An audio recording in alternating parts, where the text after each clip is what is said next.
Hello, everyone. So, we are back with another episode of Herbal Bliss. And on our previous episode, we set up this lovely biotic of the anti-type for YouTube.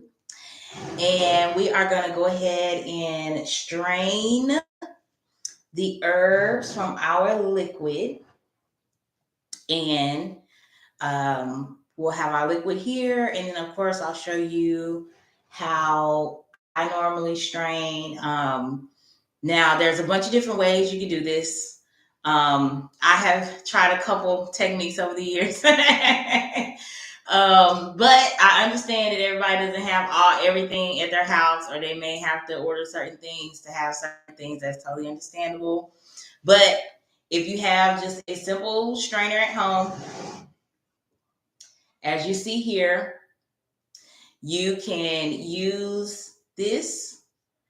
I like to use the funnel as well, just for extra protection and to make sure other things aren't coming in. But for me, I'm going to go ahead and use the cheesecloth or mesh cloth. And the reason why is because I like to squeeze the additional liquid from the cheesecloth, or, once you pour the liquid over, of course, it's going to catch the herbs. And I like to squeeze them at the end to ensure I'm getting all the liquid out, or as much as possible. So with that being said, I like this method better because I can squeeze and maneuver. However, if you don't have, a mesh cloth or a cheesecloth, don't worry about it. You can definitely still use the strainer, works just as good. And if you want to squeeze it, you can still use your hand to press down to extract, whatever liquid is lingering inside of your strainer, okay? All right, wonderful. So let's get started. And of course, this may become slightly messy. That's okay. Okay, this is just for educational purposes. And of course, if you guys, I can't get the jar open. Let's see. Okay, there we go. And of course, if you guys, I just chose this jar because it was small enough to fit within my camera view. So if you need a larger jar, please, get the jar that you need. And any type of liquid that I have left over here, I will just grab another jar and make sure I put a label on it. A smaller jar to finish off the liquid. Make sure I put a label on it and make sure that I put the date as well to, let it be known. So as I'm getting this ready, our last Herbal Bliss episode was about 7 weeks ago, or we could say 6.5 weeks ago. Oh, y'all, that smells good. Ooh, that smells amazing. I'm sorry, it just kind of hit me. But just in case you did not see the original episode where we actually put the herbs together and we made the concoction, this in particular biotic of the anti-type was made with vinegar. Okay. Of course, in that video, in the previous video, I did give other suggestions on how this can be made with other types of solutions, that could be better or worse depending on who you're trying to give this to. Okay. The ingredients in here is only thyme, rosemary, and basil. And for me, this has been the absolute best 3 herbs to get the job done. Okay. So you can't, I know that there's many of other people out there who use the same technique. They might use different herbs. They may even use a different type of liquid. I also love to use 100 proof alcohol. Normally, I like to use vodka, and it works superb. Okay, it has a very sustainable shelf life, along with the vinegar. These type of things you can house in a very dark place for long periods of time. Okay, so, and when I say long periods of time, I'm speaking long periods of time. Okay, so we can go ahead and get started. And I do want to ask, if you find this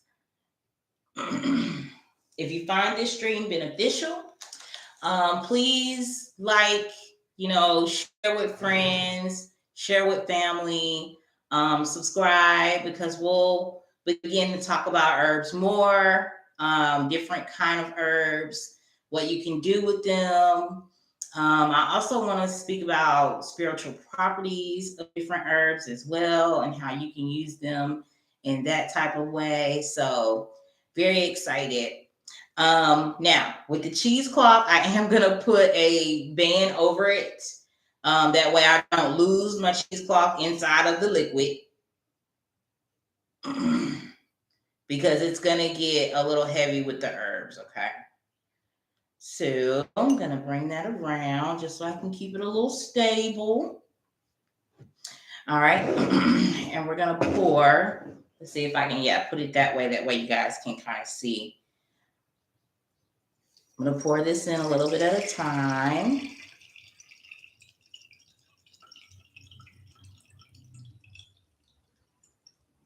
Oh, and it's actually doing really good. Okay, wonderful. So before I continue, of course, I'm going to need a larger jar. Well, maybe. We'll see. But this smells amazing, okay? Over the 6 to 7 weeks that this is sat, I did put it in. I have a large cabinet that I keep lots of things in. And I found a place, a little corner for this to sit in. And I've been going in periodically, maybe, once a week, possibly twice a week. Sometimes very randomly, like if I'm going in the cabinet to get something else out of there, I'll just reach in and I'll shake this. I'll shake it up. I'll give it a good shake, once or twice a week. Or if, I missed the week, if I'm in there going to get something else, then I'll definitely, I'll just reach over and shake it, while I'm in there grabbing something else. And in this cabinet, I keep lots of things. I keep scissors, just normal stuff. I keep a tape measure in there, stuff like that. So, all right, I'm watching it fill up on camera here. All right, wonderful.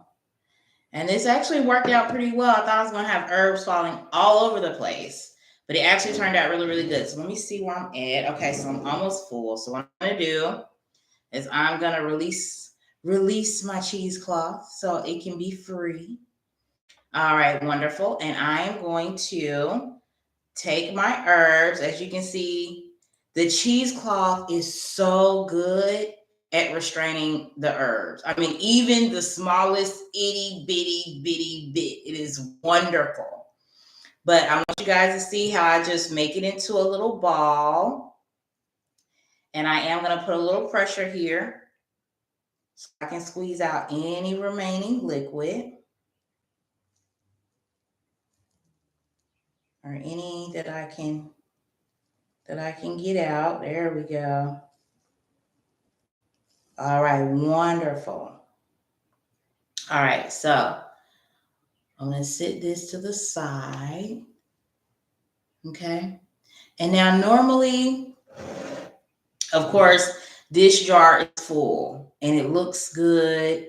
As you can see, it doesn't really have any residue of the herbs in it at all, like none, which is amazing. It's another reason why I love to use the cheesecloth. I'm going to go ahead and close this up. And now what I normally do is sit this, of course, back. I'm gonna sit it back in the cabinet that I had in originally with the herbs in it, and I'm going to keep this until I'm ready to use it. And like I said, it is made with vinegar. So if I wanted to give it to like an elderly person who maybe can't really take alcohol, I can do that with the vinegar. Or if I need to give it to a little younger person, teenage, I would say no younger than about 7. This will be okay. You can also use for, our younger generations. You can also use maple syrup or honey. Now, of course, honey, you are going to have to water it down a little bit because it's going to be thick. Okay, it's going to be thick. So you're going to need to loosen it up. That way it can flow and it'll catch the essence from the herb, but you're going to have to do part water. I would suggest part water with it. Of course, you can go for it, however way you think you need to, but honey is a very, very, very good alternative. And it'll be a little sweet, for the little babies, for the ones that are under 7-ish that may need, a little boost. And if you need to give them, the biotic of the anti-type, you can definitely do that. So this is finished. This is good. And like I said, it'll go in the cabinet, and this will last, almost forever. It has a very long shelf life, and it will not go bad on you as long as you don't sit it in the sun. It doesn't need direct sunlight or any type of direct heat. So just make sure you keep it in a cabinet or some type of dark, cool place that is not going to be in the sun. Okay, because y'all know the sun makes things grow, and there's nothing wrong with that. That's why it's there. So we'll also have things growing in your solution if you have it sitting in the sun. So that is why I recommend that you do not have this sit in the sun. Now, if you turn out like this, like me, and you have, I believe, I still have some liquid down here, possibly. Yeah, maybe just a little bit. I don't know if you guys can see, but I have probably just a little bit of liquid here. So I'll still go ahead and find me another jar, possibly a small one. Go ahead and pour out any remaining liquid. And then I will take these herbs and, of course, put them in the cheesecloth and squeeze them out as well. That way I can pull all my remaining liquid out of the plant. Okay, all of the remaining liquid out of the plant. And then, of course, we can dispose. I really don't suggest. There are in some instances where I suggest that you can dry the herbs out and reuse. In this instance, I do not suggest that because they have been soaked in vinegar.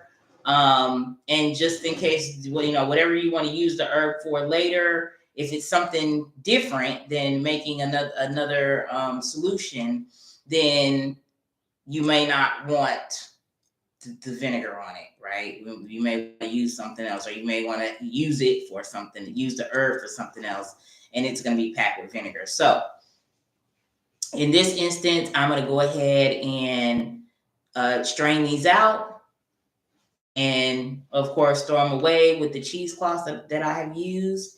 And then of course I'll wash this jar and sit it, somewhere clean and have it ready for something else that I want to do, at a later date, So that's all for that. So I'm going to just pack up this jar. But I wanted to give you a little synopsis on what would happen to the remaining, just in case you also have, remaining and you need to find something to do with it. Or what do I do next? Just follow those instructions. And, depending on what you have it soaked in, you could dry it out in As long as you're using the same liquid that you used in the previous solution that you made, you can use it again, but you have to, of course, let it sit for another 6 weeks. And I would say if you're gonna reuse, let the herbs dry and reuse them, you may even want to let them sit for 8 weeks. That way, you make sure you're getting every little bit of the nutrients, all of it. Okay, because of course it's going to be a little bit weaker because you just made a batch. Okay, last but not least, let's do this like this. There we go.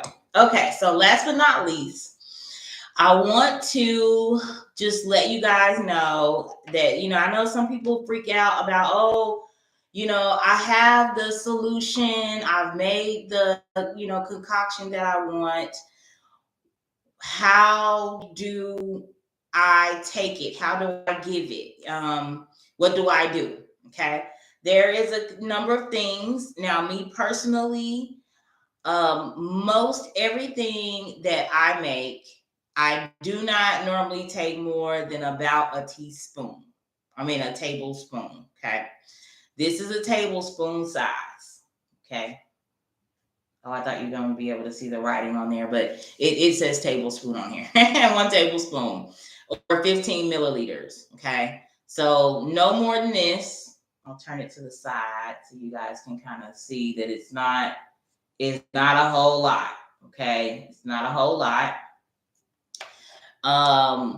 And this is about the size that I'll take if I need to break out the solution. Okay. And really with anything else that has been made and it needs to sit, or it's been made, previously, and I need to go into it to, guess I would say fix something. I would only use about a tablespoon, no more than that. Now you could, depending on how you're feeling, you can do once in the morning, once before you go to bed. If you are, and of course you can up it 3 times a day, 4 times a day, as you need, depending on how you feel, what you're dealing with, how mild it is versus how severe what you have going on is. Okay. So, I don't want to be too complicated with how you would get this into the body. Just keep it simple. Don't go to the pantry and pull out the jar and just have it as like it's a glass of milk. That's gonna be a no. Okay. Just be responsible. Once in the morning, once at night, or if it's what you have going on needs a bit more strength to it, then 3 times a day, 4 times a day as needed. Normally about a 2-week capacity, or until you start to feel better, or until you start to see the change. Okay. Once you start seeing the change, you can pull back. Like I said, depending on how mild or how severe the situation is. Okay. But once you start with a week. After a week, if it's feeling good, then you can shorten the dosage or minimize the days for the next week. But if you need to go a full 2 weeks, go a full 2 weeks. If you need to go a month because you want to take it in small doses and don't want to do it all at one time, you could definitely do that as well. It's really up to you, and you're really gonna have to pay attention to your body. Okay. That's the key. Okay. To do what you need to do for you and pay attention to your body. And everybody's gonna be different in that way. So just be responsible that way. Okay. All right. I'm so glad that you guys have joined me today. Please remember that if you have any questions, or if you're looking for this solution, you can go over to wealthyhealings.com. Visit me over there on the website. If you have questions, you can email me at admin@wealthyhealings.com. All of that information is in the description box below. And I want to tell you that, abundance is all around us. Okay. Thriving is your birthright. And as long as you're thriving, others around you will also thrive. Until next time.